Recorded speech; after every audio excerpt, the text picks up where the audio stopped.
All right, hello everyone, and peace of Christ to all of you. I decided to go earlier so people who they are living in Far East they can join us. Our topic today is, do Allah need us? You know, the Muslims, because they are disconnected with their cult, they have a very funny questions, and their questions is always like accompany with the funny answers. This is a Muslim website. It says, if Allah has no needs, no wants or needs, why do anything? Why do anything? I'm not sure what he meant. Maybe he's saying why we need to do anything for him. So when a Muslim, he decides to think and he uses a brain, the second you do that is the same second you find yourself in trouble. Please invite your friends and tell everyone that we are live on air. Actually, I did not tell people on Instagram that we are live.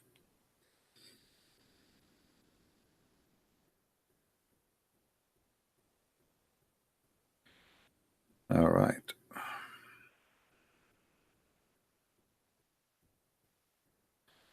Let us tell them. All right, everyone. Peace of Christ to all of you. We are live on air. If you'd like to join us, does Allah has needs? The answer is yes. If you'd like to join us, please feel free to come and invite your friends and join the community. Thank you. All right, we post that in Instagram so people will know we are here.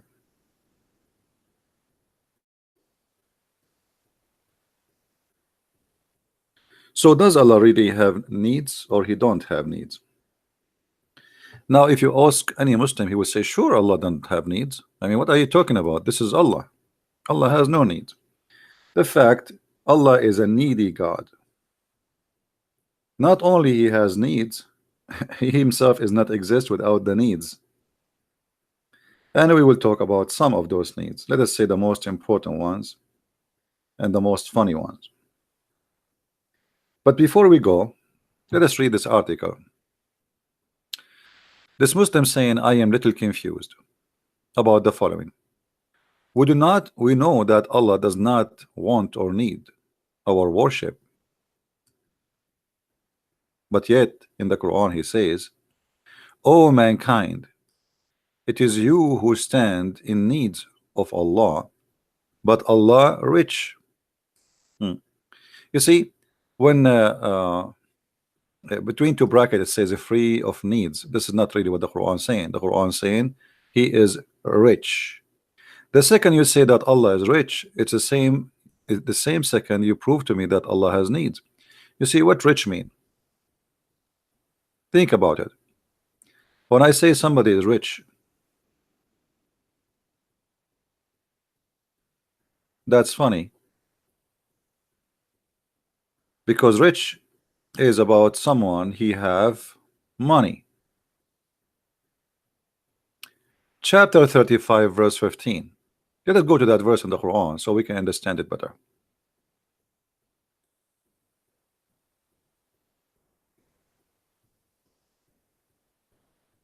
All right,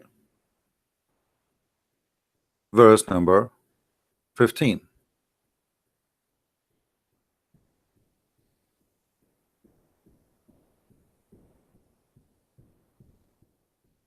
O mankind, you are poor in your relation. That's not what the Quran is saying. You see, always the confusion about the Quran is depend what liar you are reading his translation from. There's nowhere here it says in your relation. It says you are poor. That's it. This is a fabricated. Let us change the translator. Let us go another liar, Yusuf Ali. Look here, the word in relation is gone, and this is funny, right? I mean, if it's not there, why it was there anyway in the other translator? Oh, you men. It doesn't say oh you men too. This is another donkey. It says oh you people.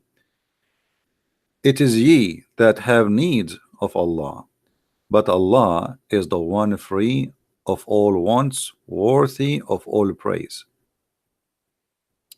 This is a false translation too. It doesn't say "O you men," it says "O people," and it doesn't say "It is ye that have needs." It says you are the one uh, who is poor. I mean, I don't know how I can find any accurate translation for this stupid Quran.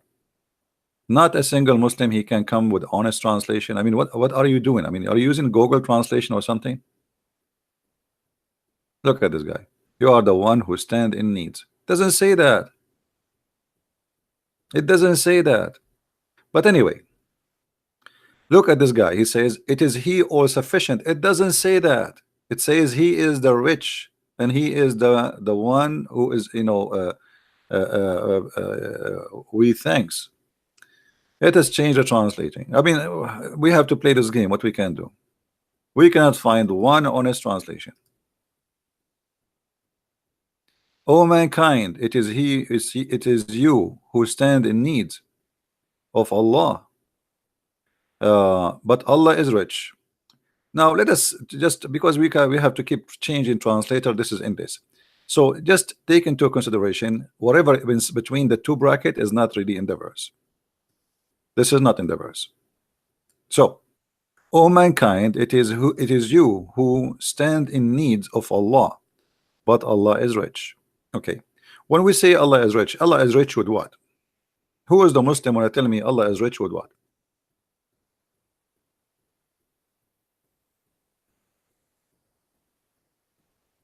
Anyone knows? Allah is rich with what? When I say I am rich,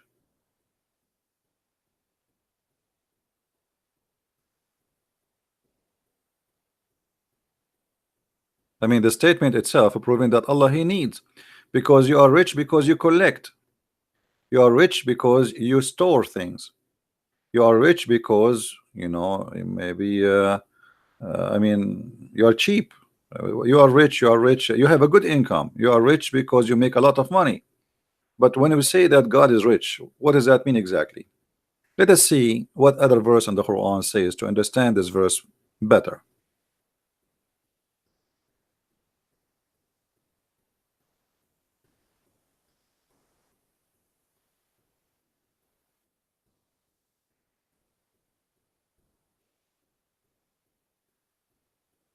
Chapter 5, verse number 64. The Jews, they made fun of Allah, saying he have nothing to spend. He have nothing to spend, and he can do nothing. Look how Muhammad he answered them. The Jews say Allah hands is fettered. Their hands are fettered, and they are accursed for saying nay. I mean, hold on. So somebody saying, look at this God. This God, he's saying, okay, the Jews, they say my hand is holding, they cannot spend, they cannot provide anything. I'm no one. It is their hand who is not spending. What is that?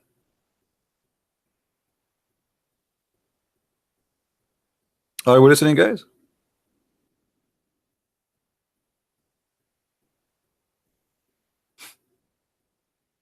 Change the translator just for you know, for fun.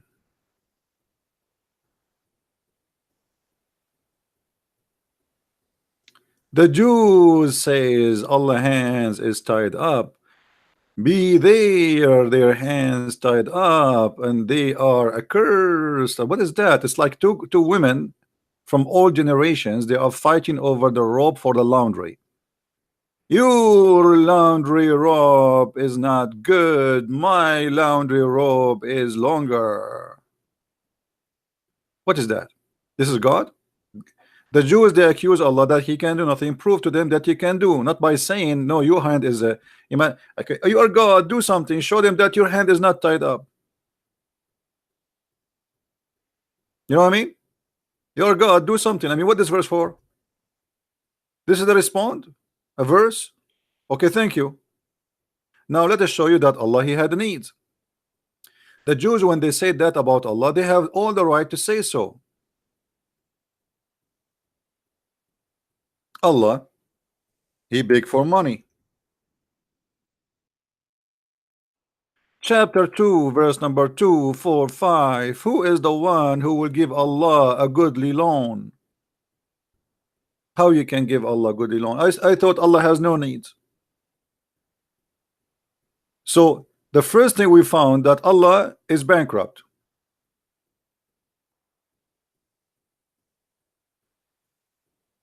Allah is what? Is bankrupt. Who wanna give a Christian prince a good loan? Well, a Christian prince is a human. Allah is God. Why God he need a loan? And what the loan we are talking about is money. And if you give me a good loan, I will give you increase your credit. Well, nice to meet you, Mr. Loan. Let us see different verse. Chapter 57, verse number 11. Allah is really depressed. He's asking for money. Who is he that he will lend into Allah a goodly loan? Please, please, please, that he may double it for him, and his may be rich reward. Well, you Muslims, you give us headache that Allah has no needs, and your Allah is the beggar in the street asking for a loan. Who wanna give us a loan? If you remember Mimi Hijab, when he had a debate with David Wood, less than 2 hours after the debate, he made a video saying, "Who wanna give Allah a goodly loan?" He was begging people so to send donation. He said to himself, "Oh, the Muslim now they are happy. They thought the Muslims they have a victory. So now it's time to ask for money, to beg for money." And he read a verse from the Quran. Actually, he read that verse, the first one we showed you, chapter 2, verse number 45, 245. Actually, if you hear the verse, he was reciting the verse with his voice, you will die laughing about how the Quran sound like with the voice of Mimi Hijab. Now, here, let us go to different verse. Chapter 57, verse number 18. I mean, the same chapter is full of verses. He keep asking for loan. Lo, those who give alms and those women who lend to Allah. So the alms you give is not for the people, it's for Allah. How is that? Let us see. In chapter 64, verse number 17, things get to more dramatic. And Allah he grant you forgiveness if you give him money. Read with me carefully. This is chapter 64, verse number 17. If ye lend to Allah a goodly loan, he will double your reward and he will forgive you.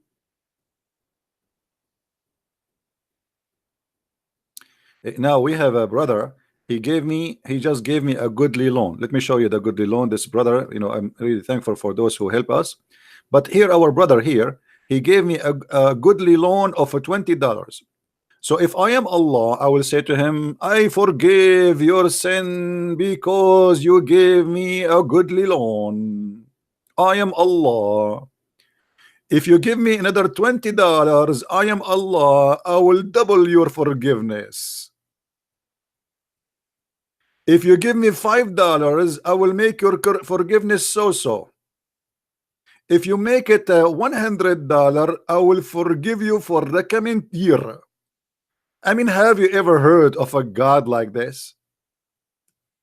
Isn't it obvious that this is a scam? Since when we can bribe God?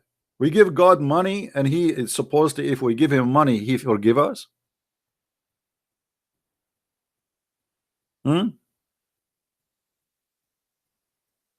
What is that?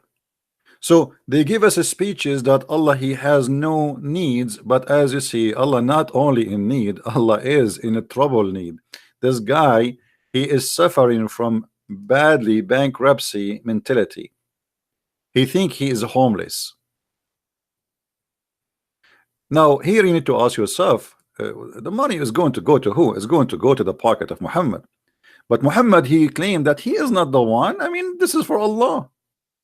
Come on, you're not giving it to me, you're giving it to Allah. I mean, I'm just a pocket of Allah.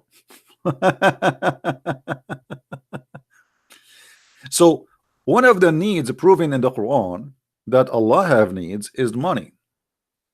And yes, the Jews did not lie when they say that the hands of Allah are tied up.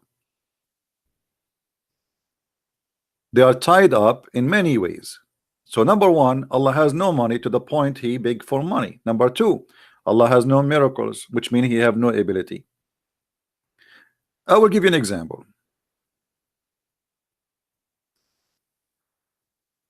The Christians believe, and I am a Christian, that Mary, she gave birth to Jesus and she is a virgin.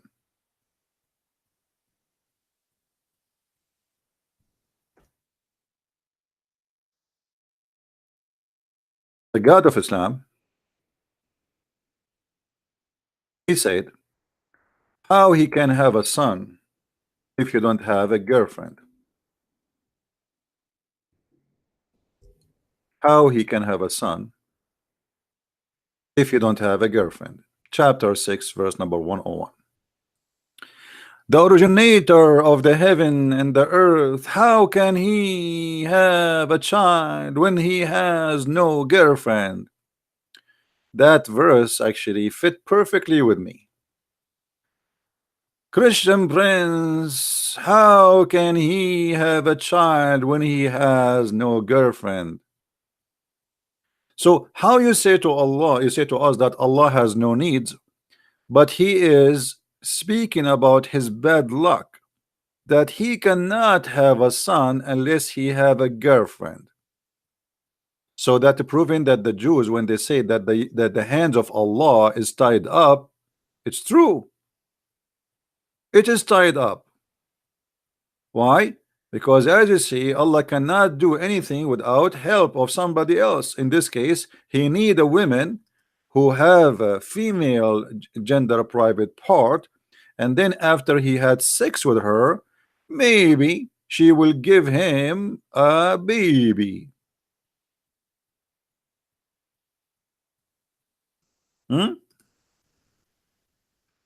Are we following, Abdul?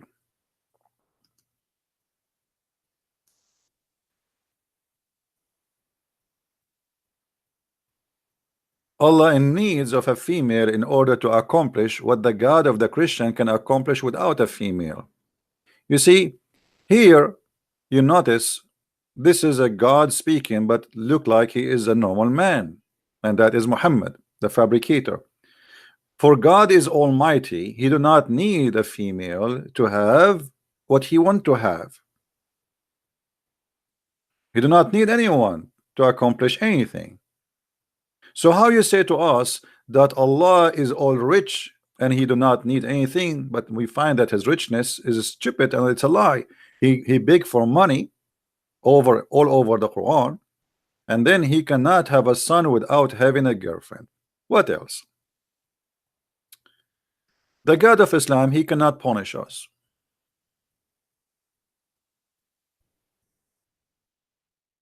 He have a big mouth, but his hands is tied up. Chapter 40, chapter 4, verse number 47, it says,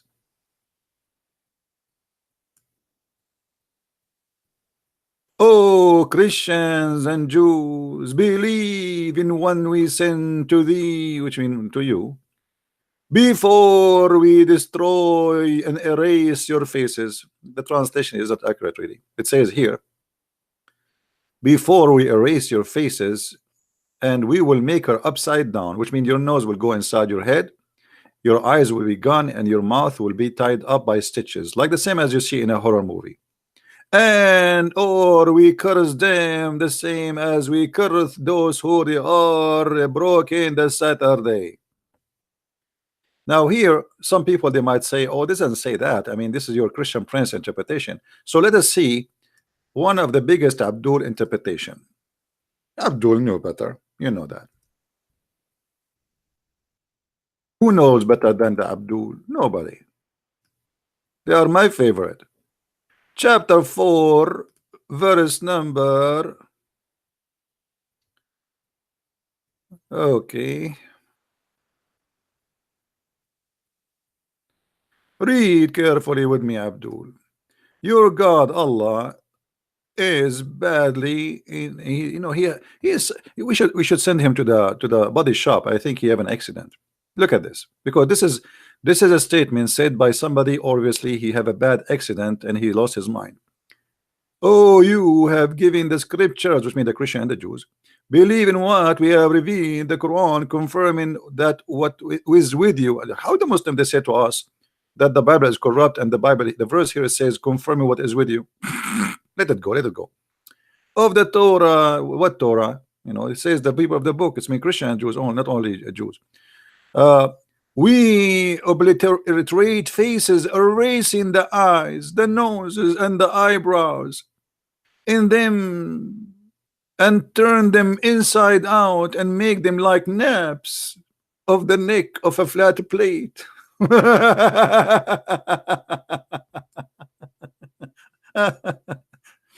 Okay, Allah is all rich, Allah is all powerful, but he could not make one a Christian as he claimed.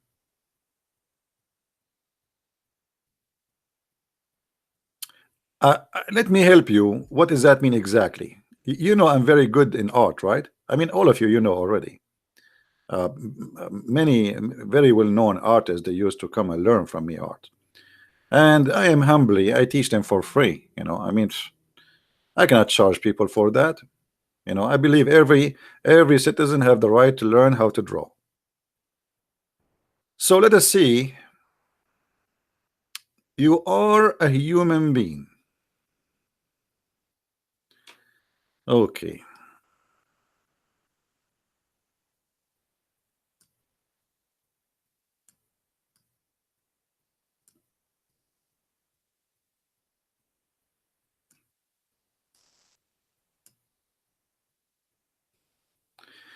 And you have a nose, look like a truck, and you have a mouth,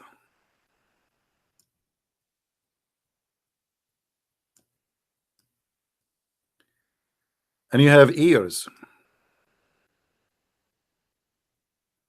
and this is your hair, in case you don't like the style of brother Sam Shamoun. Allah, he is going to erase our eyes. Gone. No eyes. Our mouth, gone. No mouth. Our ears,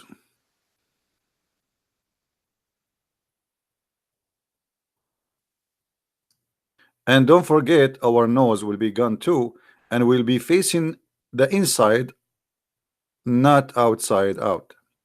So it's going to be like this. This is how Allah will make your nose after the adjust. Your nose will go like this inside your head. So this is what Allah he threatened to do.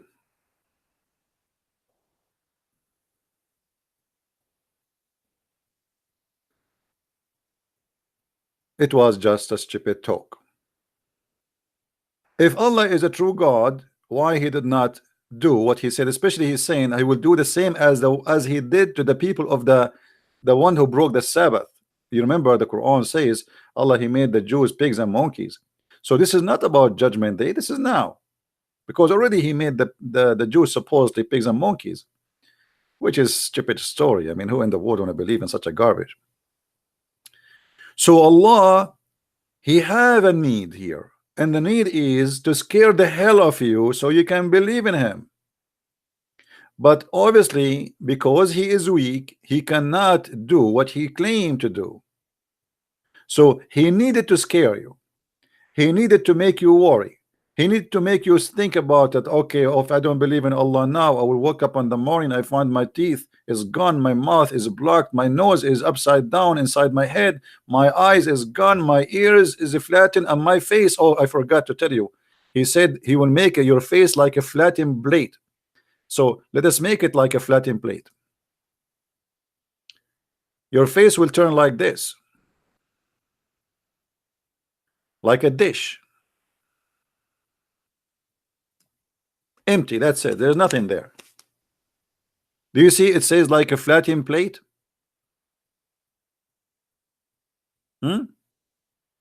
He will make them like naps of the necks, a flat plate.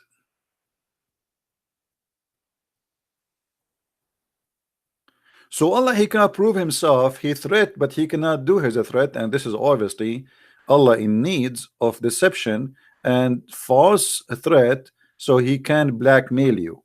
If you don't do this to me, I will do that to you.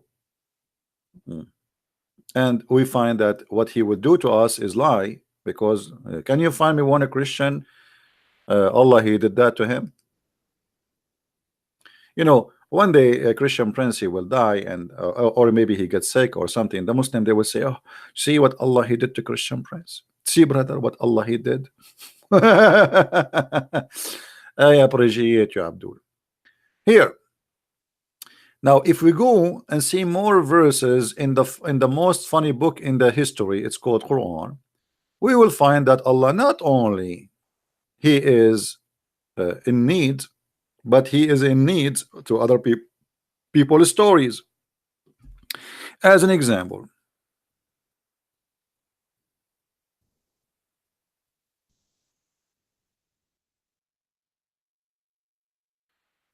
chapter 18, verse number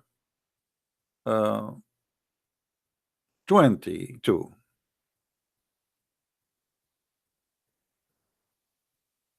You can go right now and search in Google a story. It's called The Seven Sleepers.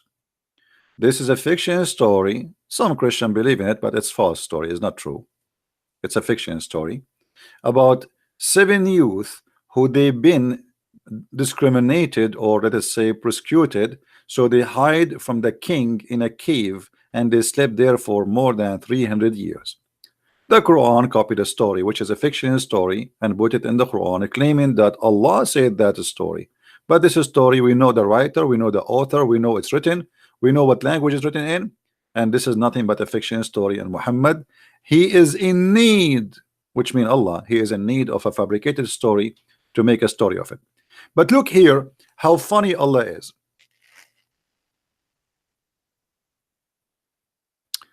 Don't ask me about different things now, guys, until I finish my topic. Some they will say, I mean, look at this logic, guys. I mean, the Quran is the most funny book ever. You see, when you do not know the answer, what do you do? What do you say? Some they say, and some they say, but you never say the answer. Look, some they will say they are 3 and their dog is 4th. What? What? Some they say they are 3 and their dog is the 4th. And some they say they are 5 and their dog is 6. Hold on. Don't you notice you jump something? What about some they say they are 4? Oh, because he said they are their dog number 4. That's funny. You see, he missed a number here, right? The second number he should say. Some they say they are 4 and their dog is number 5, but Muhammad, he made a mistake. And some they say that they are 7 and their dog is 8. What the heck of this? Say, oh Muhammad, my Lord is best aware of their number. So all this drama to say nobody knows save Allah. What about you tell us the number? Some they say they are 2 and their dog is number 3. Some they say they are 3 and their dog is number 4. Some they say they are 4 and their dog is number 5. And some they say they are 6 and their dog is number 7. And some they say, let us continue until tomorrow. And then after that we say, Allah knows best, brother.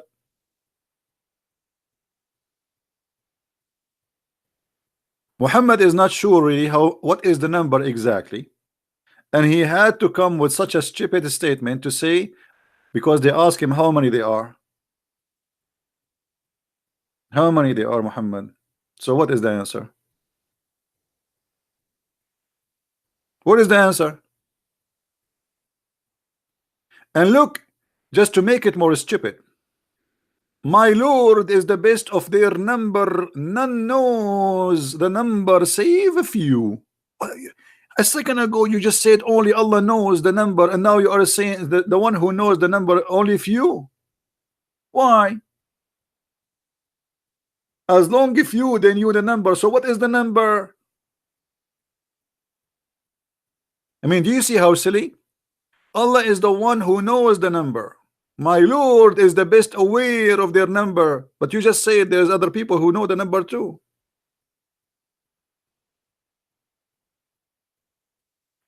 So Allah in needs of his stories, and he need to know the numbers.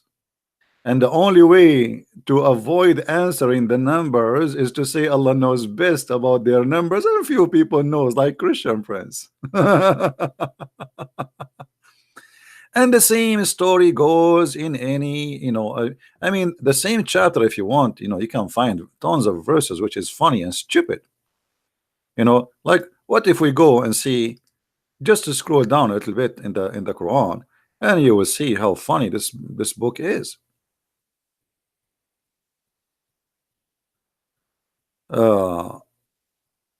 As an example here, the story of Adam and how Allah he ordered the angels to prostrate to Adam. I mean, what a funny story. He copied from those who they are called Sabian. A group of them, they believe in that.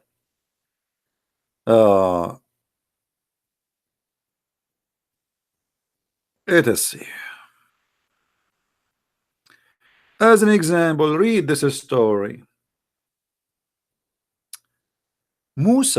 Prophet Musa's, once he was praying, a guy he came to him and he said to him, if there is anyone know the truth about God more than you? Musa said, no, I'm the best. Allah immediately he gave a call to Musa. He says, Musa, you are wrong. There's a guy, his name is Al-Khudr, which means the green. Anyone knows why his name is the green? Who remember why his name is the green? Anyone remember? Let us see how many of you is studying carefully.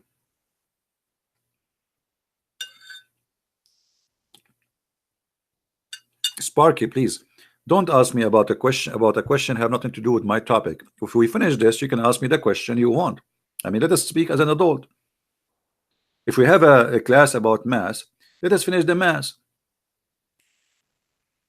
I see your question. You keep repeating the same question. So why he was called Al-Khadr? No, I'm not eating actually. I have coffee. So what? Not coffee. Cocoa, and I mix it with a coconut shred. So why his name is Al-Khadr?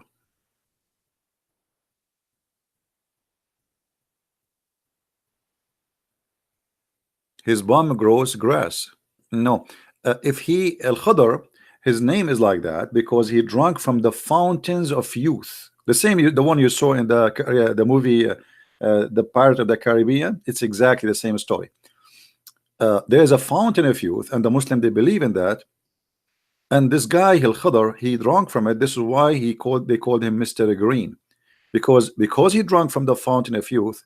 If he sit in a grass which is dry, the grass under his ass will turn into green. All right. Now,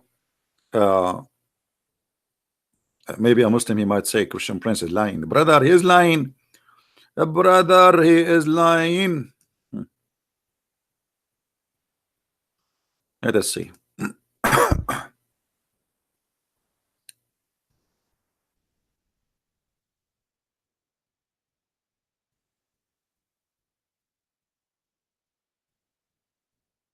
All right.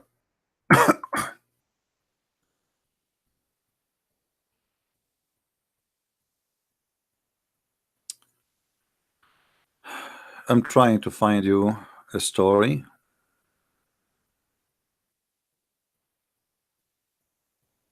Here we go.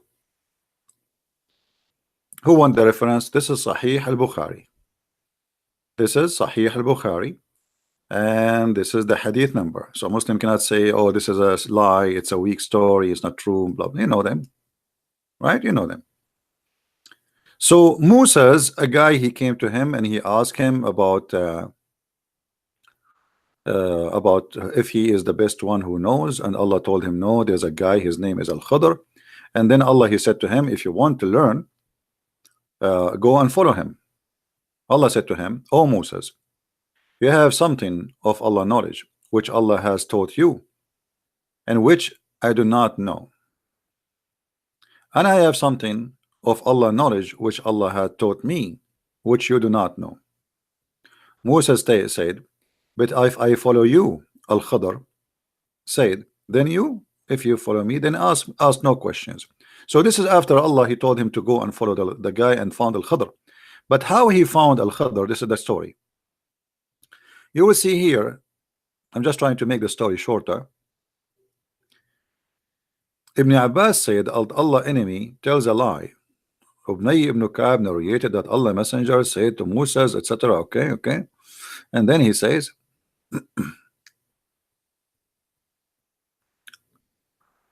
who is the most learned person among the people? Moses replied, I am the most learned. Allah then admonished Moses, and he said to him, don't say that you are the most knowledgeable person about me. There's a guy who learned more than you. Yes, one of our slaves at the junctions of the two seas is more learned than you. Allah saying that. Musa said, oh my Allah, how I can meet him? Allah said, take a fish.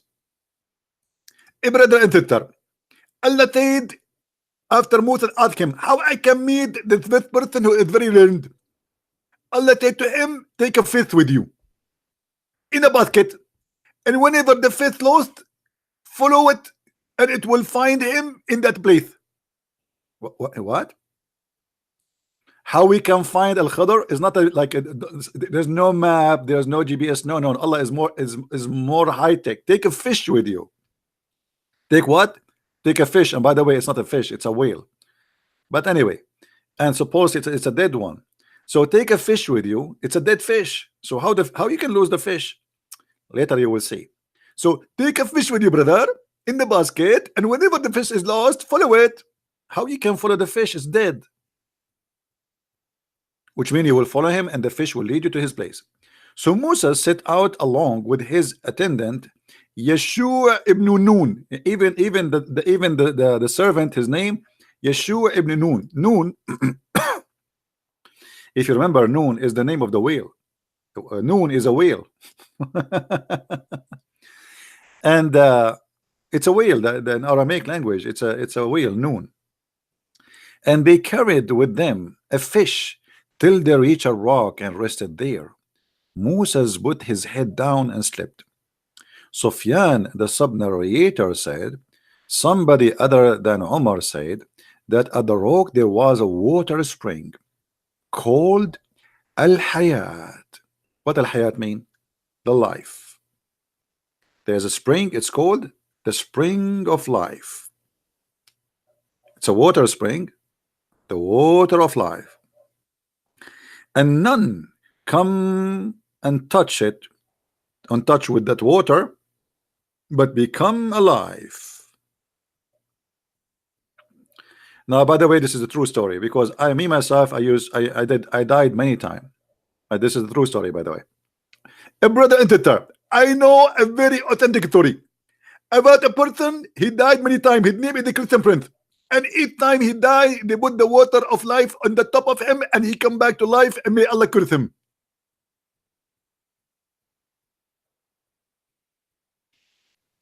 And you are telling me where the fountain of the Caribbean is coming from? So some of the water that spring fell over the fish. Look at Allah trick. I mean, Allah, He can do everything. Allah is not in need. Allah, He cannot make the fish come to life, except He have to use a magical water. It's called the fountain of youth. How you say to me Allah is rich? Who is the one who made this fountain of youth? Is that a witch? Harry Potter? I turn my head up and down.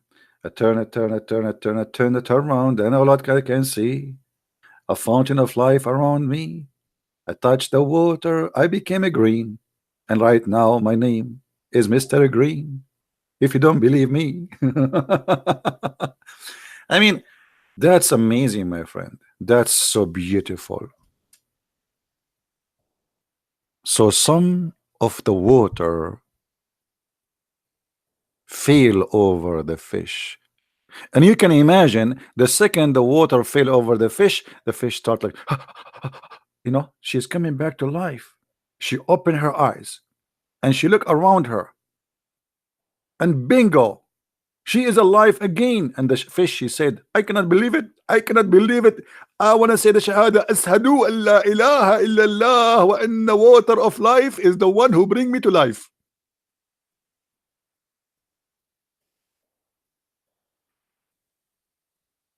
Here we noticed that Allah, not only He is a fairy tale storyteller, but He cannot even resurrect people to life unless He use a fiction water. If you touch it, just by touching it, I mean, you do not need God. You do not need to believe in God. If you, even if you are an atheist like Job Steve, some they say is a Christian, some they say, let us say who is an atheist. If he die, so we put some water of the fountain of life in the top of him, and then he will become alive. Who need to go and see doctors or hospitals? And then the fish, my friend, the fish, after the fish run from the basket, entered into the sea. Hold on. So it happened, look like it happened, that the spring of water is in the balcony of the sea. Let me draw it for you again. I know you like my drawing, don't you? I mean, come on, we have to be honest here. Don't you like my drawing? I have no choice but to draw it. So now we have, thank you guys for those who they are making donation. We appreciate your support. So now we have here is the ocean. Let us make the ocean blue. Oh mommy, oh mommy blue. Islam is so blue. Oh mommy. So this is the beach, and this is the ocean.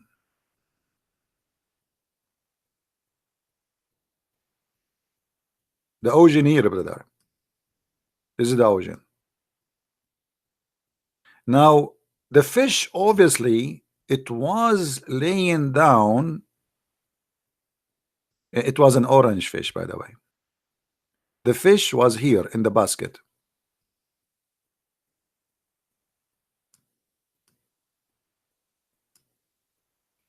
And then here there is the fountain of youth.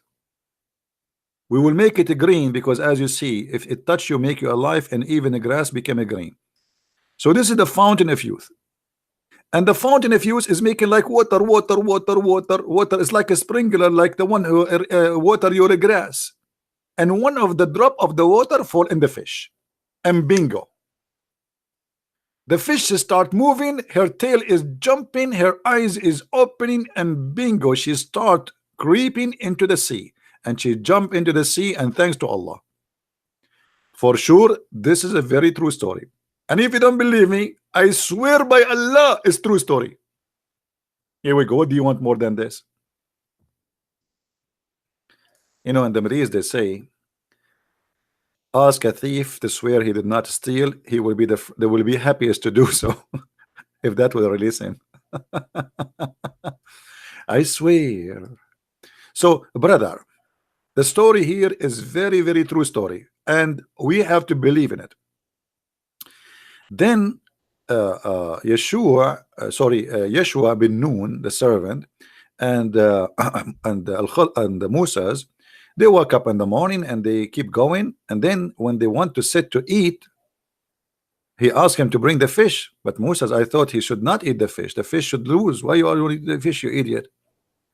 They did not find the fish. All right. So they came back, retracting their steps, and then they found in the sea the way of the fish, looking like a tunnel. Brothers and sisters, this is a very true story. To make it simple for you, for those who they are not smart, because as you know, we are the Arab, we are the smartest in the world. You know, this is why Shakespeare, his real name is Shakespeare. I mean, we have to be realistic here. So when the fish jump, forgive me, I have to draw again. I cannot stop my hobby. So the fish jump in the sea. This is the sea. Okay. See. Okay, this is the sea. And should I drink the whole sea for you? I mean, come on. Okay, come next week until I finish making the whole thing blue. I mean, so this is the sea. And now, according to the story, when the fish, she jumped in the sea, she made a line, a highway, like a tunnel, and she was moving, swimming, and bingo, she stopped here. Why here? Because guess what? Prophet Al-Khidr was sitting in the top of the rock in the middle of nowhere in the sea. This is Al-Khidr. Let us make him green. Mr. Green is here. So brother Moses, when he came, brother, all what he need to do, he need to follow the track of the fish, which is in the water, but it's not a water no more, became a rock. But this is, by the way, true story. It happened to me too. I mean, I know that many of you don't believe it because you are not smart, but this is the true story. I feel sorry for you. Look at this guy, is laughing. I mean, shame on you. This is a true story. I swear by Allah, this is the true story. What do you want more? Here we go. We prove it to you. It's true story. All what we need to do is swear by Allah. Now, the Moses, brother, let us make Moses look with this color. When he came here in the land, he was tracking their footsteps, and they stop here. Oh, here is the fountain of youth. Here. And then next to it, they found that there is a road inside the ocean. Inside the ocean, which means in the top of the water, there's a road.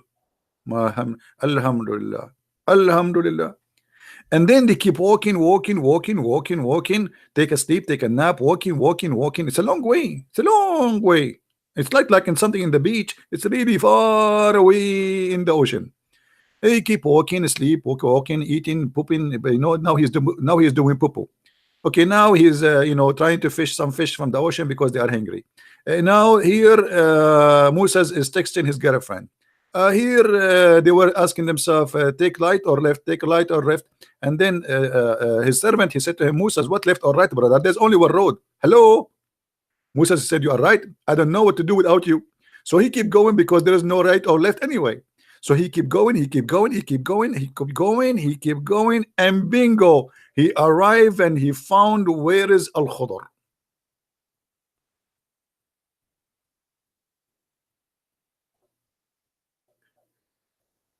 And you are telling me that Allah has no needs?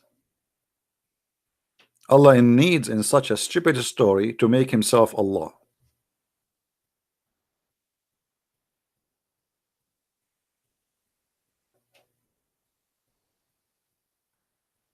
Hello? Then what? What do you mean then what? Then Musa says to Al-Khidr, hey Al-Khidr, how you doing, brother? Assalamu alaikum. And then Al-Khadr, Musa, he said, Allah sent me to you so I can learn from you. Al-Khadr, he says, okay, but I have a condition, brother. You ask me no questions, okay? No questions. Well, I mean, how you ever heard of a teacher he will not he don't accept questions? So when there was an astonishing event of his attendant, again, they found the tunnel of the fish, and then they reached the rock. They found a man covered with garment. Moses greeted him. The man said, astonishingly, is there such a greeting in your land? What? Man, the greeting was astonishing for this Al-Khadr, because Moses, he said to him, Shalom to you. Al-Khadr said to him, oh my Allah, in your land people they say Shalom. So here the guy Al-Khadr, he was like, wow, no way.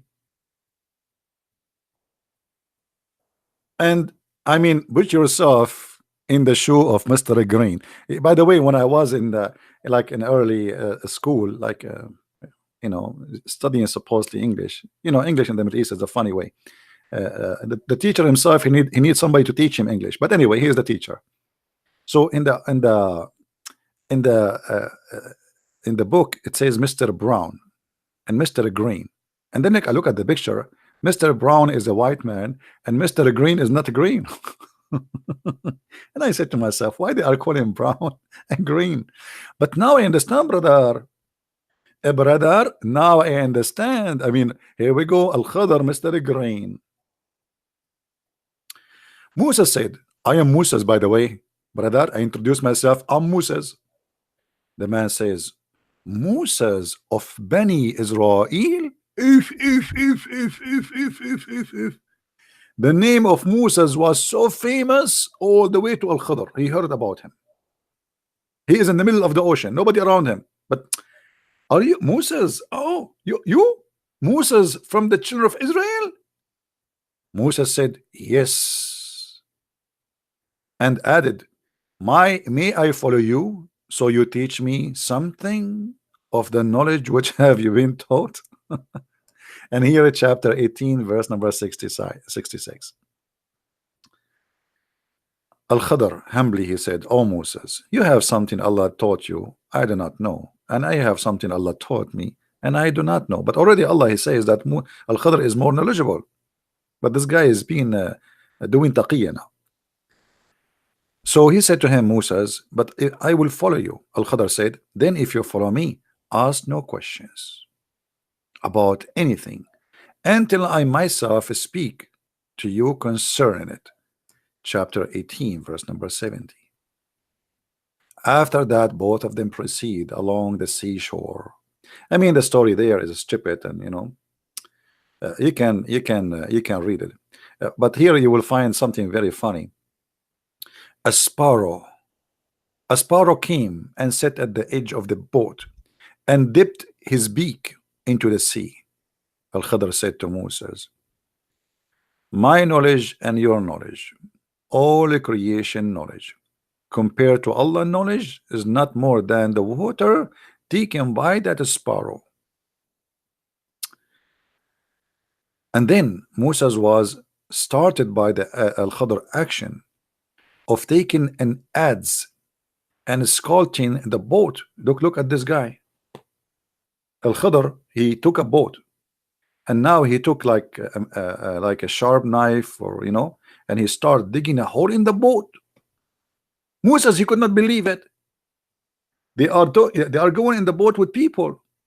You know, there's people who they are like and here you notice the story. I mean, how they found the boat. I mean, suddenly he was in a rock in the middle of the sea, and suddenly there's a boat and there's people. Ask no questions. And then he started digging in the boat. Moses, he could not believe it. What are you doing, man? You are making a hole in the boat. We will drown. Moses, Khadr said to him, I said to you, ask no questions. And later Al-Khadr told him why. Because there is a pirate is going to come and if he see that there's a hole in the boat, he will not take it. Oof, oof, oof, oof, oof, oof. But now we will die. He will not take it. That means it's not usable. So what the point now? We will die. We are going to drown. I mean, the wisdom is beyond imagination. Anyway, I will leave the link for you in the chat, so you can read it by yourself, because the story is will become more hilarious. We need to focus a little bit more in the topic. So as you see, Allah have no needs, but yet He is copying stupid stories, fiction stories from all generations, exist long before Islam. If you go and read the story of a person, his name Gilgamesh or Gilgamesh, you will find that the story of Gilgamesh include the fountain of life, the guy who went to look for fountain of life, the secret of life, etc. So Muhammad is nothing but a thief, and his God not only in need, he is in need even of fictions to make himself God.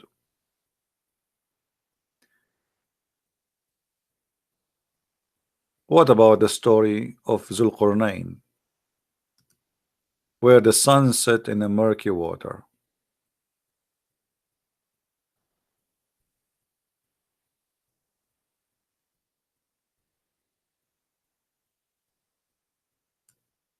Allah needed Zulqarnain to make himself sound like a god. What kind of god? He says that Zulqarnain is one of our messengers. When Zulqarnain, which is Alexander the Great, is a bisexual, or at least he is a homosexual, and he was nothing but a criminal, you know, whatever you want to call him. Yes, he was victorious, but doesn't make any difference. He attacked nations, he subdued them, he subjugated them, he take them into slavery. So Allah, he needed Zulqarnain to say he is God. Why? Because Zulqarnain is sent by him.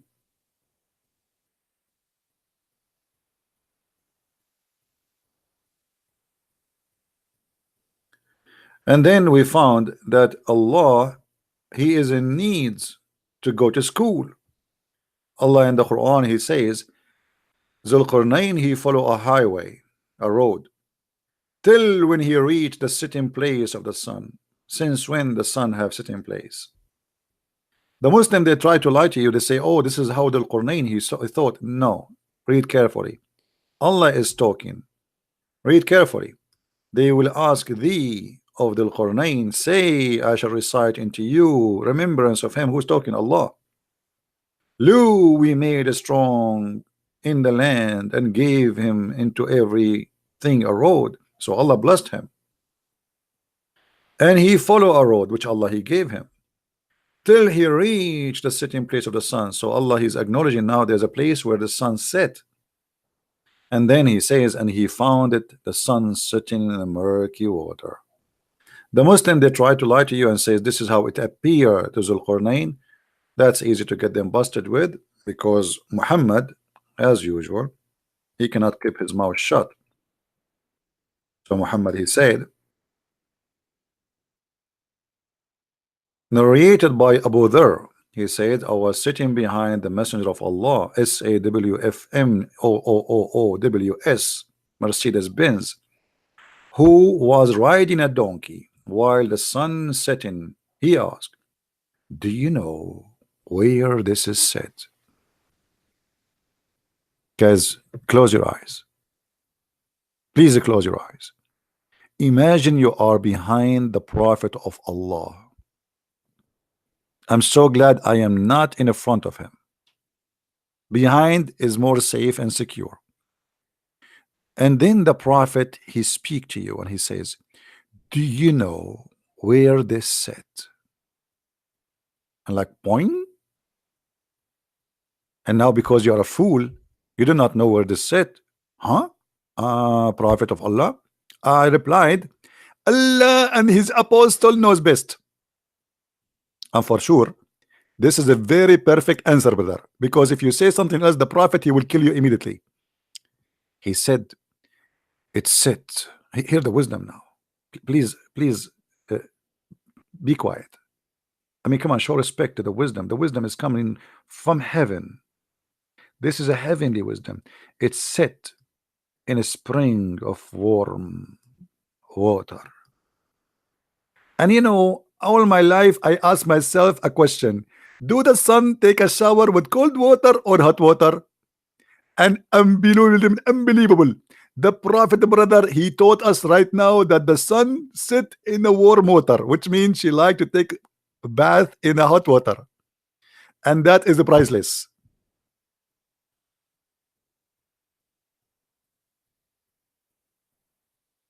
So Allah, he claimed that he taught Muhammad a knowledge, proving his story in the Quran in chapter 18 about Zulqarnain. Yet he is believing that the sun set in the murky water, as many generations long before Islam they used to believe in such a garbage.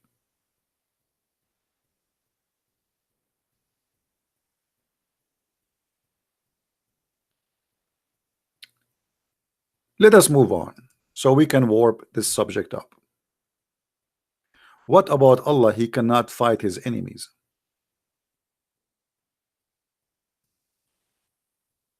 Allah cannot kill anyone. Chapter 9 verse number 14, it says, kill them and Allah will punish them by your hands. If Allah is all God Almighty and he can kill, why he need to say kill them, Allah punish them by your hands? What happened to his hands?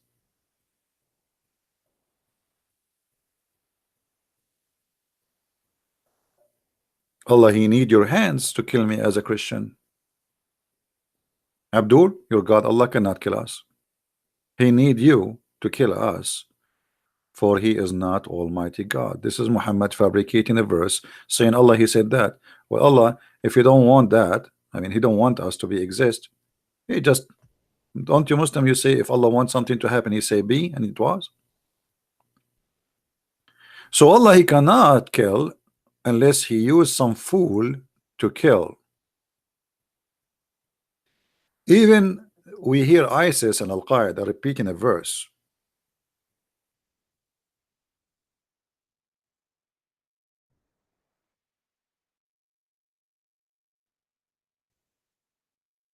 Chapter 18, verse number 17. It is not you who slew them, it was Allah.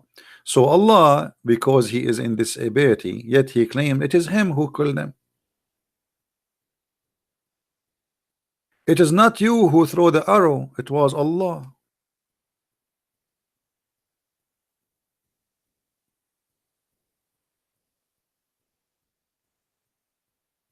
Allah is a disabled God. He cannot kill.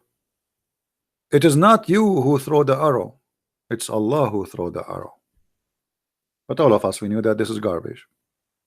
It is you who go and die to fight for the sake of the stupid God, and then to comfort you that you are not a criminal, he says it's not you who killed them, it's me. So Allah, he is in need for Abduls to do jihad for him. He cannot do it. What else Allah he needs? I'm just trying to you know, show you some of the needs of Allah. What about Allah? He need Muhammad. The Muslims always they say we worship Allah, not Muhammad. But as you see, Allah himself, he worship Muhammad. Hadith, and this is sunnah.com. Let me post the link for you, for those who like to have reference. If not for you, O Muhammad, I would not have created the creation. What does that mean?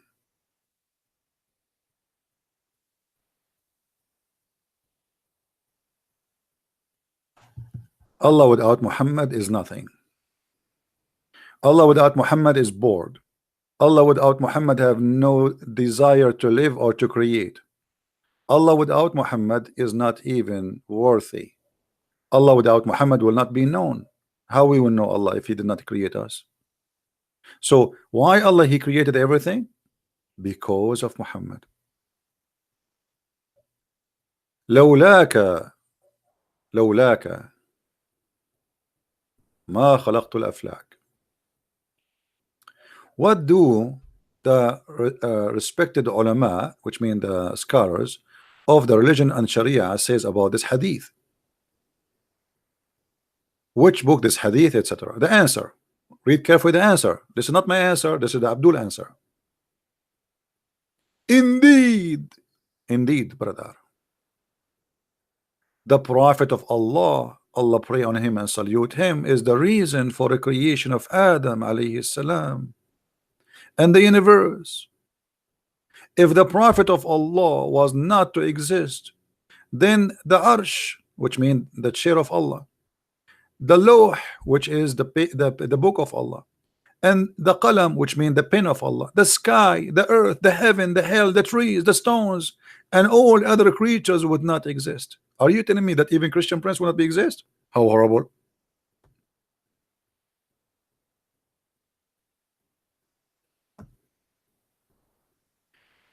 Nothing will be exist if it is not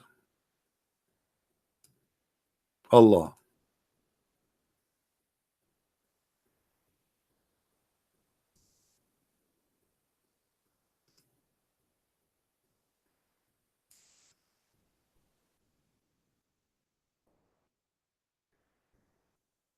Oh boy, people they text me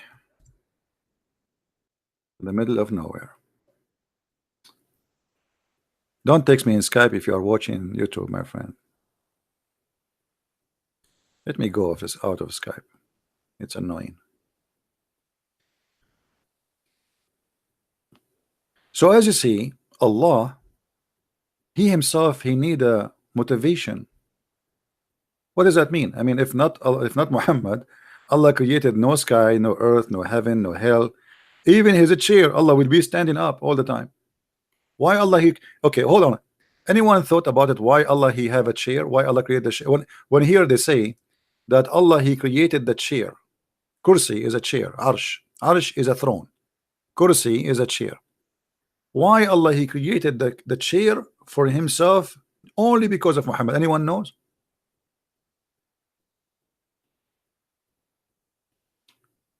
Anyone knows?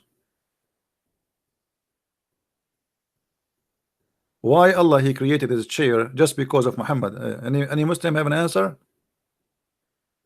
Because Muhammad, Allah he need to write the name of Muhammad somewhere, brother. So Allah, okay, because all of you, most of you are slow, not like smart like us Arab, I have to help you with some art, brother. Forgive me. I mean, what I can say. I wish all of you are Arab. I wish, but I am not Allah to make you Arab. We are the smartest people in the world, brother. Okay.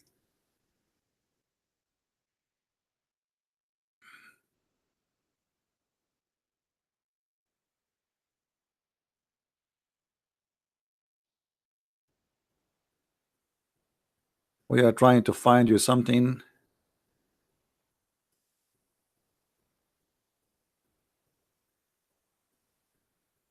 All right. Hey, brother, this is the chair of Allah, brother.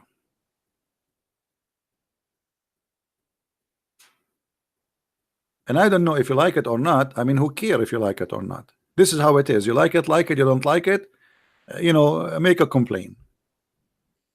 And look, there is a flowers there. Allah, because he cannot live without the Prophet Muhammad, his name to be exist all over, he created this chair for him. For Allah, yes, but he needed to see the name of Muhammad all over.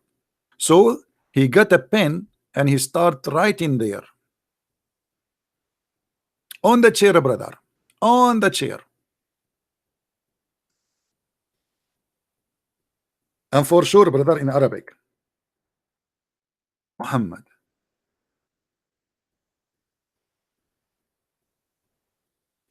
Muhammad.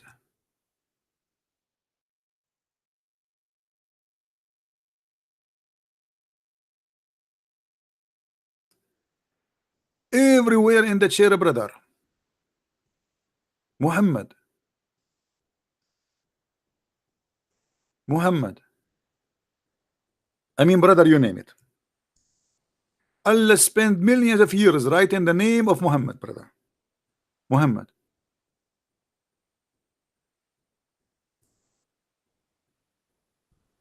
And yet the Muslim, they say to us, we don't worship Muhammad. Obviously, Allah, your God himself, you worship Muhammad. There's no Allah.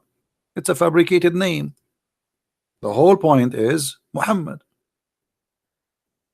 Allah have no authority. He have no throne.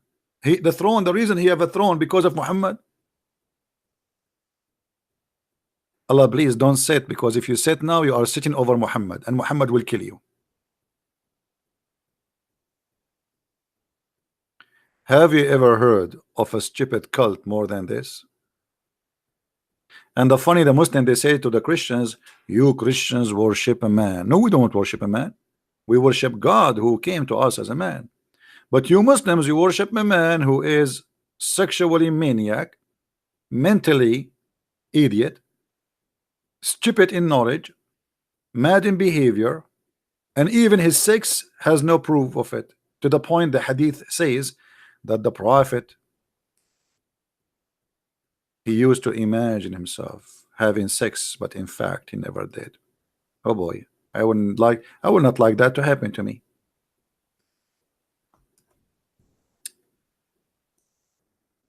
Imagine you get married, you have 13 wives, and they are waiting for you in the bedroom. Some of them have panties and some without panties, and they are so excited because you are very handsome, brother. Like Muhammad, Prophet Muhammad was very handsome. Even his underarm was very white. The white supremacist religion. The prophet continued for such a period of time, imagining that he had bang with his wife, but in fact he was not doing that. So what he was doing, Abdul? He was imagining what then? I mean, what happened? I mean, I understand he have no witnesses when he went to the heaven. He have no witnesses when he went to Jerusalem. He have no witnesses for anything. But even sex, there's no witnesses. I never heard of such a thing. I mean, sex with the wife, at least there was a wife there having a witness. Even that, it turned to be false.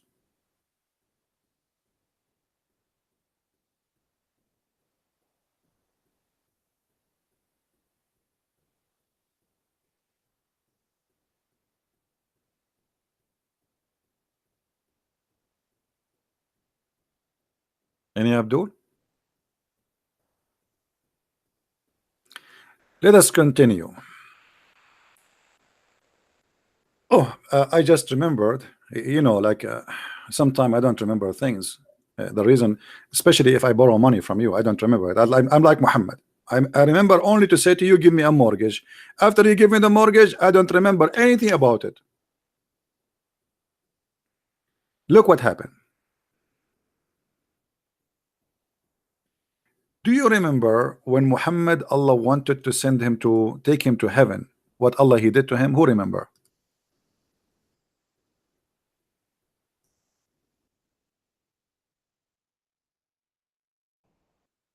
Anyone remember?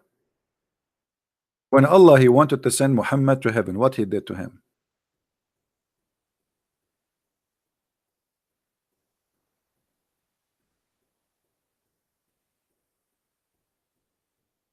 Allah he need to make a plastic surgery for the breast and the chest of Muhammad. He sent 3 angels, brother. One of them is Jibreel.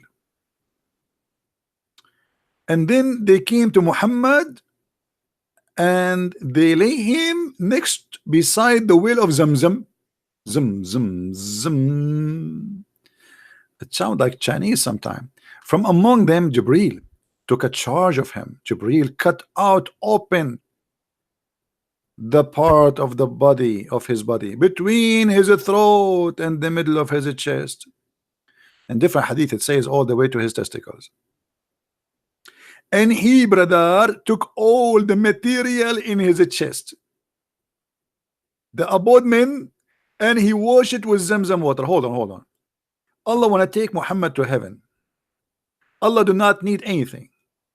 Why Allah need to make a surgery for his prophet in order to take him to heaven?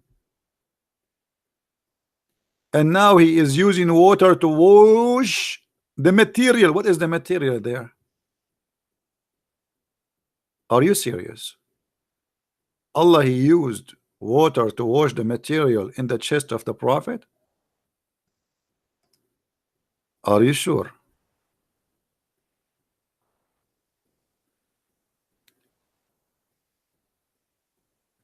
To help you to understand the story, because of most of you are not smart like us Arab, I have to use some drawing.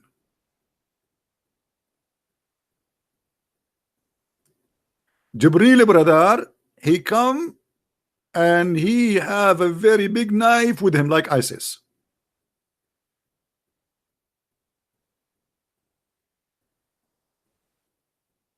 And then brother, Jibril brother, he put Muhammad next to the water of Zamzam,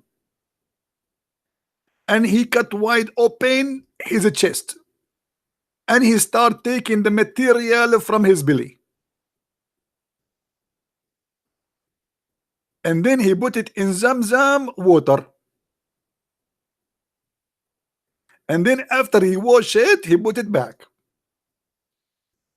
And then brother, surprise, surprise, Allah do not need anything, brother. Allah, he can do anything by saying be, but he needed to install wisdom in the chest of the prophet. Have you ever heard of a God he installed wisdoms in dishes? If you don't believe me, read the story.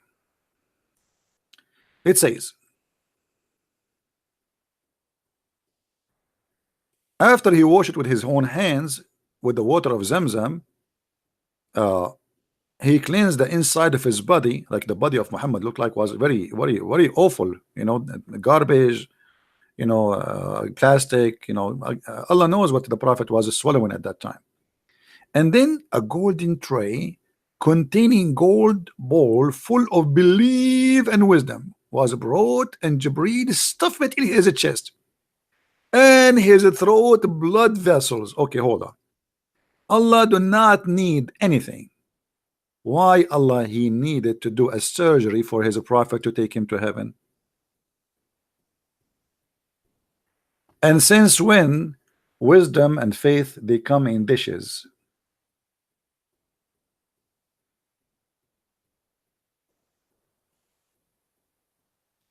So my friend, when the Muslim they say that Allah is rich, Allah have no needs, we find the stories of the Quran and the Hadith confirming that Allah is really a fiction, stupid God, cannot be exist, and you have to be truly a stupid naive to believe in such a story.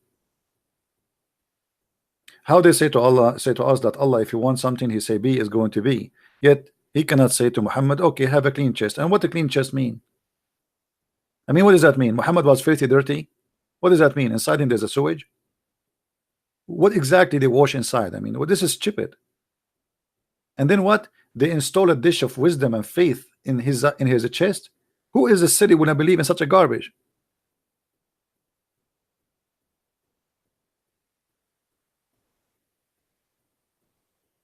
Do you know Mr. Sayyid Ahmed Hassan? My friend, his name is like a train. I know Muhammad only, the rest they don't count for me.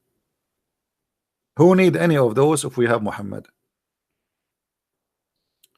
So as you see, Allah in needs to fiction stories, Allah in needs to fountain of youth, Allah in need to wash dishes, Allah in need to install wisdom, Allah in need of people to worship him. Why Allah he created mankind after all those fiction stupid stories? Muhammad he said in the Quran, وَمَا خَلَقْتُ النَّاسِ إِلَّا الْإِنسَ وَالْجِنَّ إِلَّا لِيَعْبُدُونَ. What does that mean?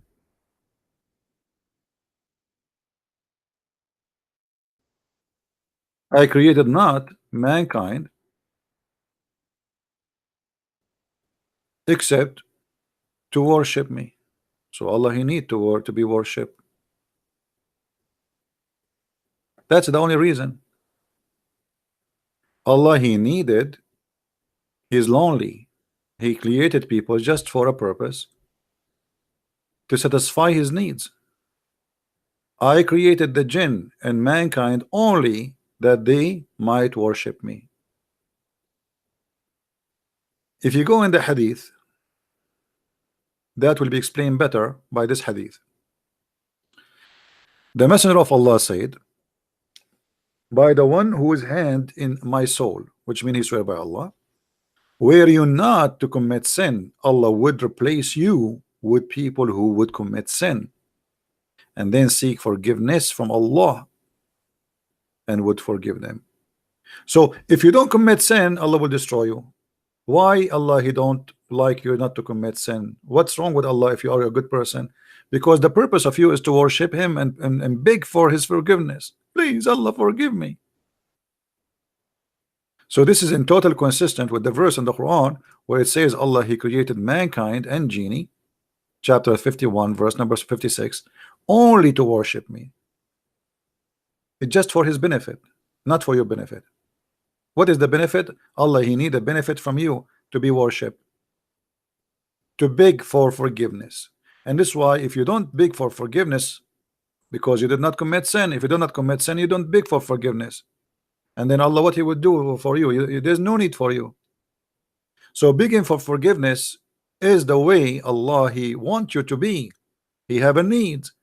He like to hear people saying, please, please, please, we need you.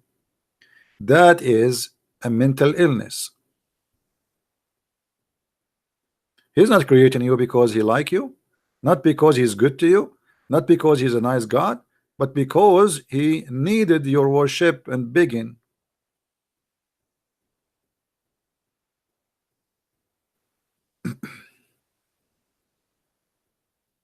Right? So as you see, Islam failed a little tiny examination. We are here just for a few, I mean, what, an hour, 2 hours? Islam could not stand little tiny examination. Allah not only in need, Allah need money, Allah need army, Allah need fighters. Allah cannot punish us by Himself. He punish you by the hand of the Abdul. Allah He need people who commit sin. And by the way, this is a totally in contradiction with the logic. The Muslims, they say they believe in the story of Noah. What the story of Noah is? Story of Noah, people they commit sin. So why He didn't destroy them then? Oh, they did not ask for forgiveness. Allah have no problem if you commit sin, because He created you. He wanted you to commit sin. This is why we see the story about Adam. If you remember, Muhammad, he claimed that Adam, he commit sin because it was the plan of Allah.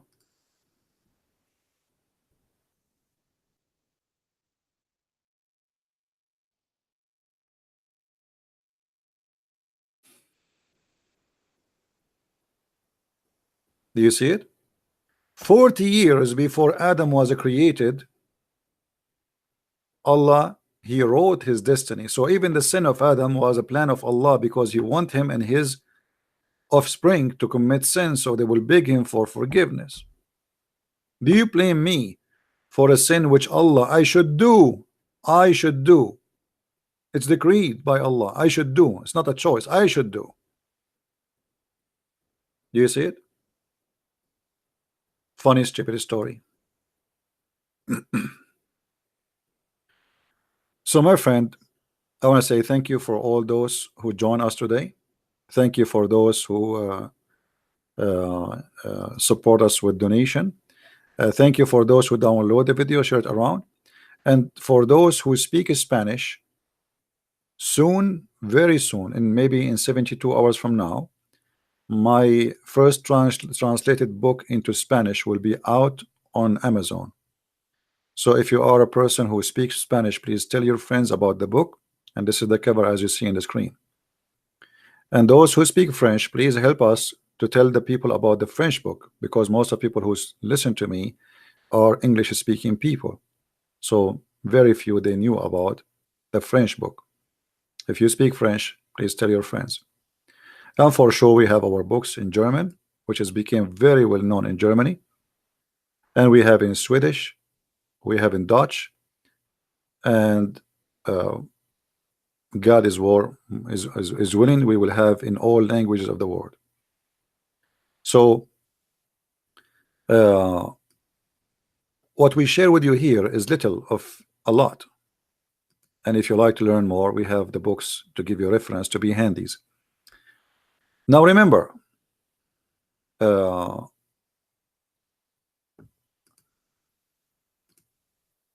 best way to learn is to have a good teacher, but a good teacher cannot make you educated unless you are listening and you want really to learn. And no matter how hard he work and no matter how much he try, if you are not willing really to learn, you learn nothing. Somebody said explain, just because he requested, what chapter? Chapter 3 verse number 55, I think he said. What chapter, guys, he was asking? 33, sorry, 3, and he said 55. Just to answer this gentleman, إذ قال الله يا عيسى إني متوفيك ورافعك إلي ومطهرك من الذين كفروا وجاعل الذين اتبعوك فوق الذين كفروا إلى يوم القيامة ثم إلي مرجعكم. Here the verse proving to us again the stupidity of the one who made the Quran, because you will notice two things. First of all, the translation is false, because it says, "Oh Jesus, not I am gathering you, I am causing your death, you will die, and then I will take you to heaven." The Muslim translation, they lie, they say, "I'm gathering you." Why? What do you mean gathering you? He was a parts, he was pieces. What gathering you? False translation. And then it says, "And I am cleaning thee of those who disbelieve, and I am setting those who follow thee above those who disbelieve until the day of resurrection." And here, that is a big contradiction for the Quran, because that's mean those who follow Jesus, they never been corrupted, and this is a promise made to Jesus in the time of Jesus. So how those who follow Jesus, they will be victorious until the day of resurrection, yet the Muslim, they say Paul is the one who corrupt the Bible, which means from the beginning the Bible is corrupted. So where is the true followers of Jesus? Where is the true followers of Jesus who will be exist till the day of resurrection? If you say to me the Muslim, that will be funny, because Muhammad came 600 years after Jesus.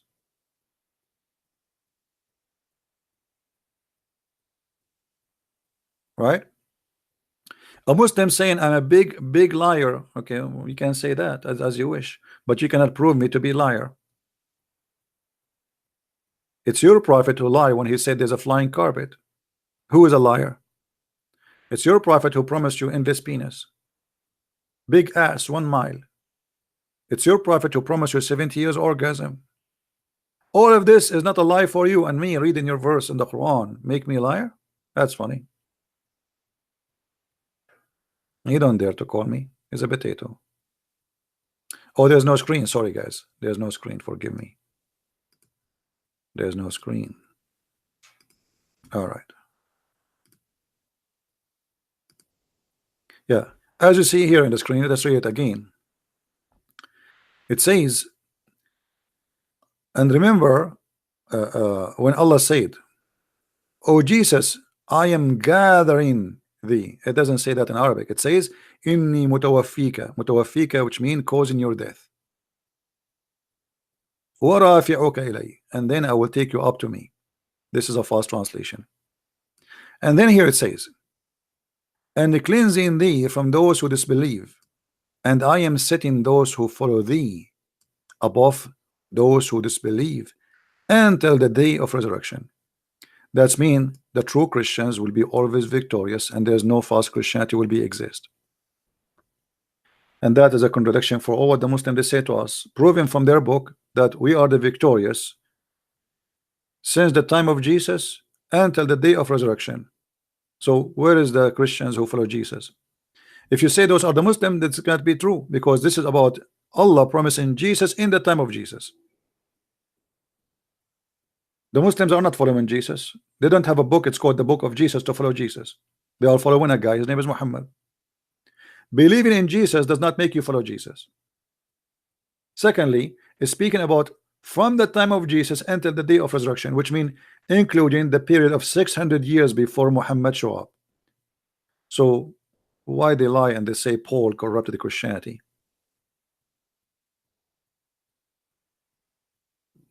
Right?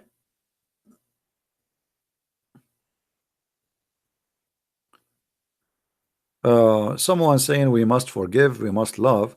Yes, my friend, we forgive and we love, but we don't love hate, and we don't love the devil, and we don't love Antichrist, and we don't love those who, you know, let us say, there are certain names we cannot love them. Can you love Muhammad, who deceived millions of people, billions of people? Can you love the devil? Can you forgive the devil? So let us not to take Christianity quotation out of its meaning. Loving your enemy does not mean having sex with the enemy. It's mean you tell him the truth.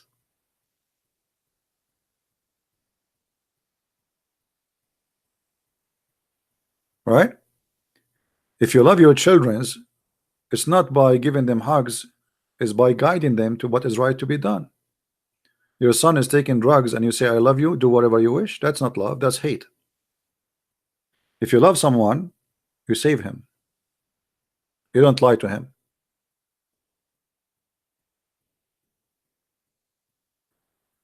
Say pray. What? Hold on. But Allah says SAWT, pray Jesus according to Shamoon. I don't know what they mean. My friend from Indonesia, I do not know what they mean.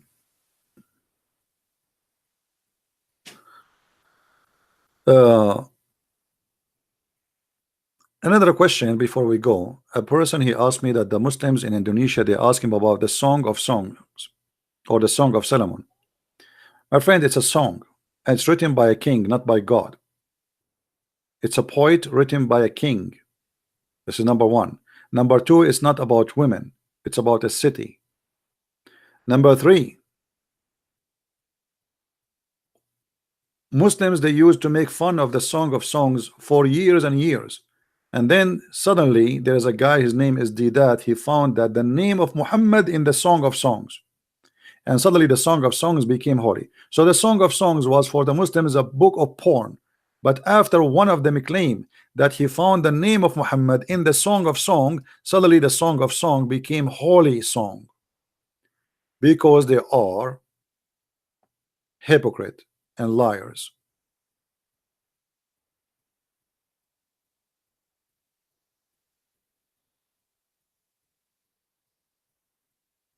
Right?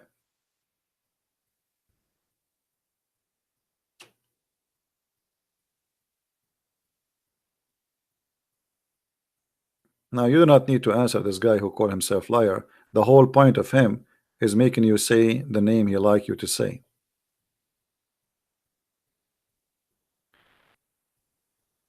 Muslims, they have no ability to answer. Everything the Muslims they claim is proven to be false from their book, not from any book else. I do not need any book. A Muslim, he says to me, "Oh, Jerusalem, oh, Israel is the land of the Arab." Since when? Even your God Allah never mentioned that. Even your God Allah, he says this is the land of the Jews in chapter 5 verse number 21. So even the most famous problem in earth known to be proven from the Quran that it's not true. This is the land of the Jews. Even the book of Allah, the book of the kuffar, the book of the pagans who kiss black stones, prove that Jerusalem and Israel is the land of the Jews. And anyone he says something else, he's a Muslim, he's a hypocrite. This is your book. Allah told Moses to say, go and enter the holy land which Allah assigned into thee. So why you lie?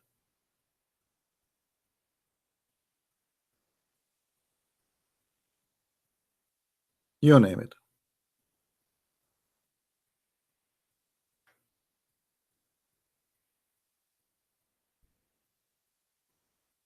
We asked him that already. You're a moon god. Are you accepting my challenge? What is your challenge, Ben? Why you don't call me? You want to call me Ben? Do you like to call me? I like to accept a change when they are hot. Do you like to call me? Or you are a person who make a challenge in the mirror?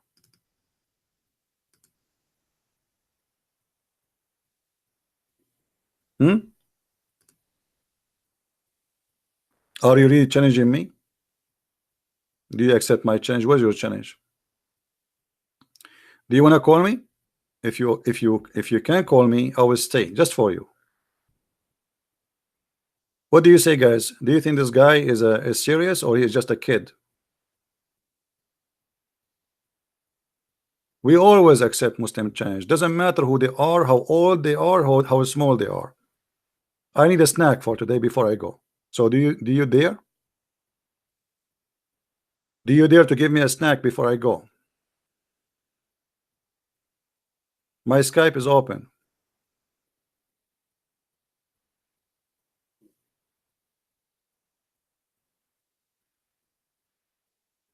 All of us, we need a snack. You are our snack for today. Call me. Be a man.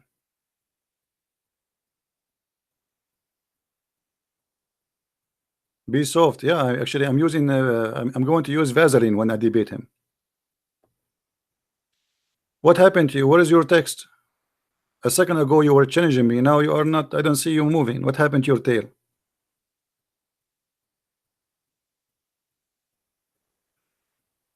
Maybe he said that he was saying to himself, I hope Christian Prince will not notice, so I will go to my girlfriend and see what happened. I told the Christian Prince I challenge you.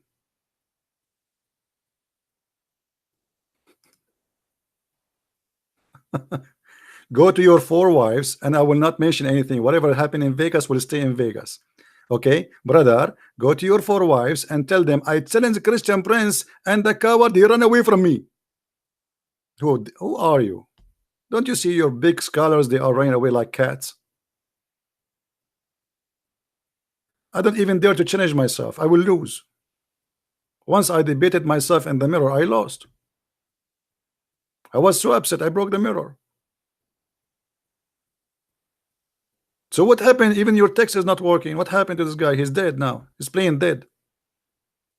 Somebody sprinkled the water from the fountain of youth over him.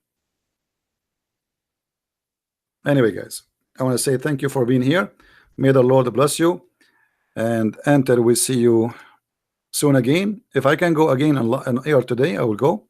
If not, I hope by tomorrow, God is willing.